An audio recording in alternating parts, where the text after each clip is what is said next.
Salam Şərqi Türkistanlıq əziz qayrindaşlar. Dünya Uyğur Qurultayı Tor televiziyasının haftalık xəbər və mülahizə proqramımızға xoş gəldinizlər. Mən Şəkrizat Qayrat.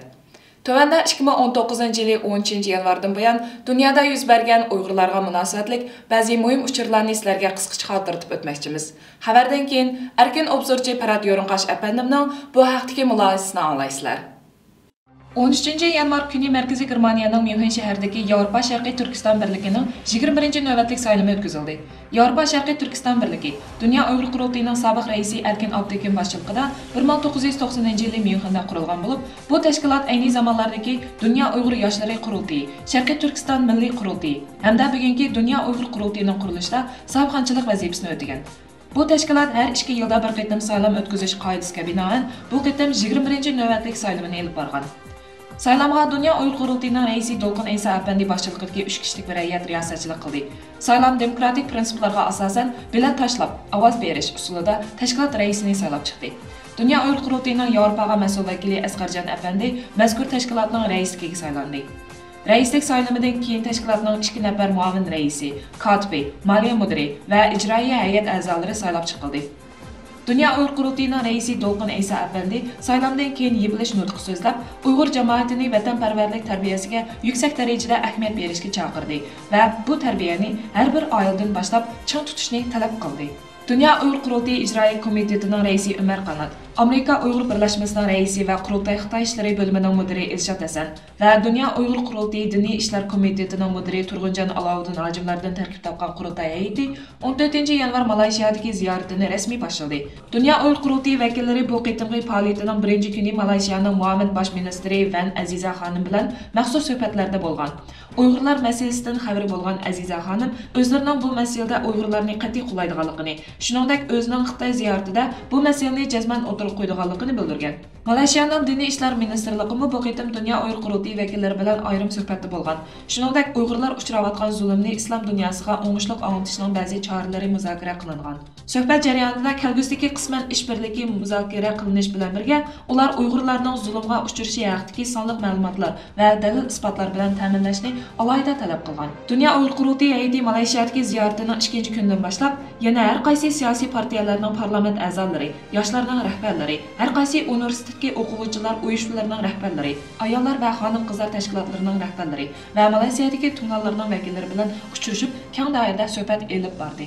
Malayziyada ziyoratda bo'layotgan Ömər Qanat, Elşad Həsən və Turğuncan Alavudin hacimlərdən tərkib tapqan Dünya Uyğur Qurultayı heyətinin təşəbbüsü bilan 16 yanvar günü Malayziyadakı 18 kişilik hüquq, insani yordam və İslami təşkilatının iştirakı bilan Uyğurlarga adalet xizmət qrupusu qurub çıxıldı. Dünya Uyğur Qurultayı, Amerika Uyğur Kişilik Hüquq Quruluşu və Uyğur Amerika Birləşməsi məzkur qrupa işçidəki bəzi xizmətlərini öz üstüge aldı.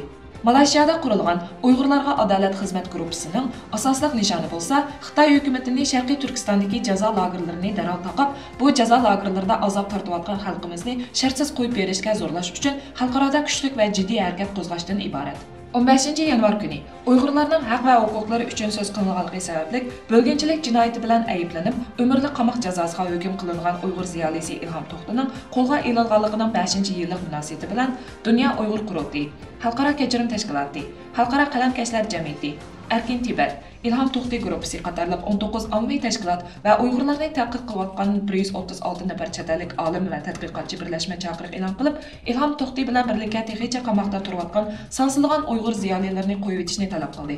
Birləşmə bayonotda İlham Toxtuning qo'lga ilinishdan tortib so'nishgacha bo'lgan jarayonda qonuniy taraflarning to'liq ijro bo'lmaganligi, Xitoy hukumatining İlham Toxtuyni qamoqqa hukm qilish orqali keng Uyğur ziyolilarga va faoliyatchilarga ogoh bo'lishni uqtirganligi alohida ta'kidlandi. Shundaqla hozir Sharqiy Turkistonda barpo bo'lgan g'oyat zo'r sondagi lagerlarga qamalgan millionlab begunoh Uyg'urlar orasida yuzlagan dog'liq Uyg'ur ziyolilarining borligi aytilib, bu xil qonunsiz tutqun qilmishni tezdan oyoqlashtirish chaqiriqi o'tirib qo'yildi. Germaniyadagi İlham Toxtuyni qo'llash guruhining mas'uli Anvarjon Apandim bu haqda to'xtalib, İlham Toxtuyning turmadagi vaziyatini davomli surishtirish va uning eng tez vaqtda erkinlikka chiqish uchun İlham Toxtuyni har xil xalqaro kishilik huquq mukofotlariga nomzod qilib ko'rsatish kerakligini ta'kidladi.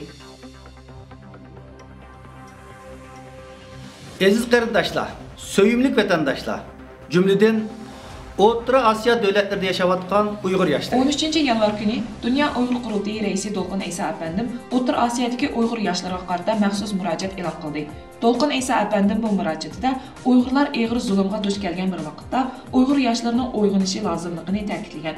Bo'libmi Uyg'urlar zich o'ltiraqlashgan O'rta Osiyodagi Uyg'ur yoshlarini Qozoq, Qirg'iz, O'zbek o'xshash millatlar bilan bir qatorda jazo lagerlariga qarshi kurashda birlashishga chaqirgan.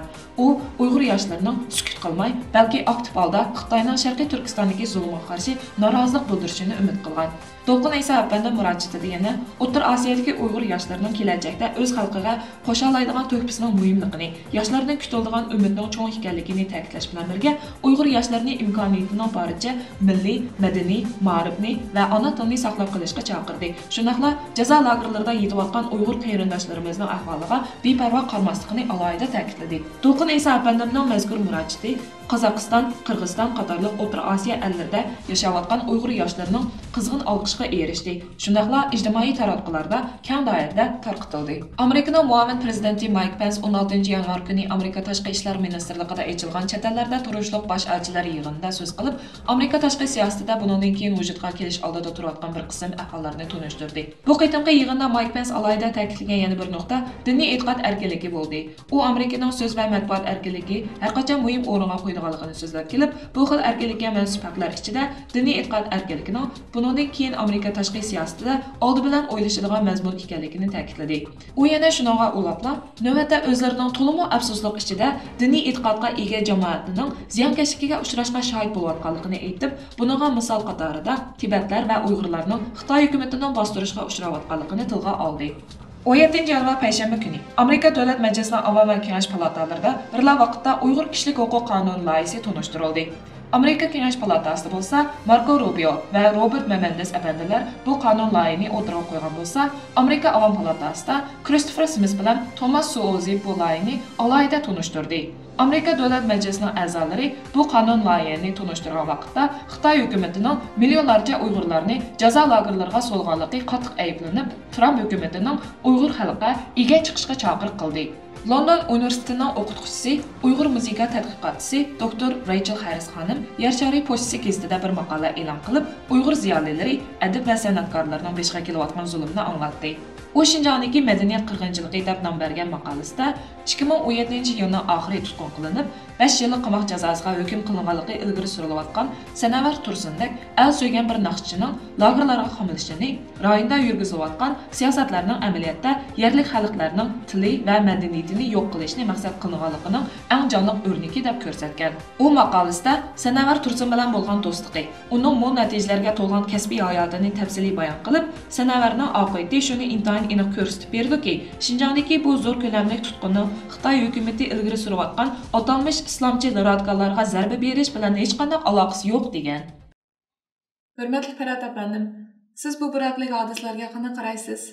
Rahmat Shahzod xonim, siz boy taqdim qilgan xabarlar albatta bu bir haftadan buyon chet ellarda Uyg'urlar munosabatga yuz bergan hodisalar oz bir qismi vaqt munosabatlarni hamini berib bo'lmaydi. Faqat ya undan biriga 100dan biri o'z kerak deb o'ylaymiz. Hozir mushu bir haftada jarayon qilgan hodisalar qaraydigan bo'lsak, chet el matbuotida berilgan xabarlar qaraydigan bo'lsak, bu yerda hozir mustabid kommunist Xitoy hukumatiniki Sharq Turkiston tasdiqlagan jazo lagerlari masalasiniki yanıla bu yerda g'arb matbuotininki qiziq temiz ekanligi, shundaqla xalqaro kishilik huquq tashkilotlarining kimi bu yerda muhim kun tartiblarining biri ekanligini ko'rib oldi.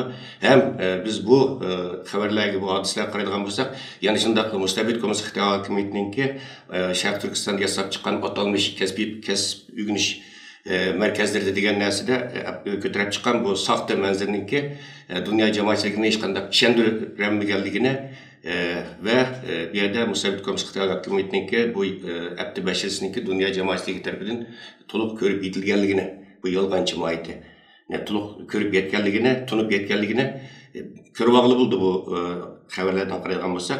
Yana biz qaraydigan bo'lsak, bu bir hafta ichida bo'lgan hodisalarga dunyo Uyg'ur qurultiyi boshchiligidagi tashkilotlarimizningki bu yerda islom ellarida bu 2019-yil kirgandan buyon islom ellaridagi Uyg'ur davosiningki ta'sirini oshirish xizmatlariga alohida ahamiyat berganligini ko'rib olib bo'ldi. O'tgan haftada Turkiyada faoliyat olib bir qism asosli siyosiy faoliyatchilarimiz bu Malayziya, Indoneziya qatorliq davlatlarga berib, bu yerda keng doirada faoliyat olib borgan va hozir Dunyo Uyg'ur qurultiyi ijro komitetining raisi Umar Qanot shundaqla bu yerda Dunyo Uyg'ur qurultiyi diniy ishlar komitetining mudiri Turg'unjon Alauddin Hojim va shundaqla Dunyo Uyg'ur qurultiyi Xitoy ishlari komitetining mudiri Ilshod Hasan boshchiligida 3 kishilik bir hay'at bu Malayziyada ziyoratda bo'lyotdi.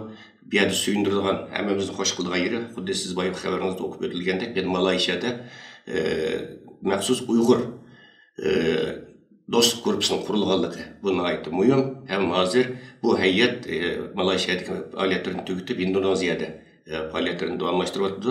Demak, bu yerda buningdan 2019-yili, ya'ni Dunyo Uyg'ur qurultiyiningki eng asosiy kun tartiblarining biri islom elleridagi bu yerdagi faoliyatlarini va Uyg'ur davosining bu yerdagi ta'sirchanligini oshirish ekanligi va bu haqda jiddiy izlanayotganligini ko'rib olib bo'ldi. Rahmat sizga. Hurmatli tezor ko'ruvchilar, bu qitimqi xabar va mulohaza programmamiz shu yerda oxirlashdi. Kelar qitimliq programmamizda ko'rishaylik. Xayr xo'sh.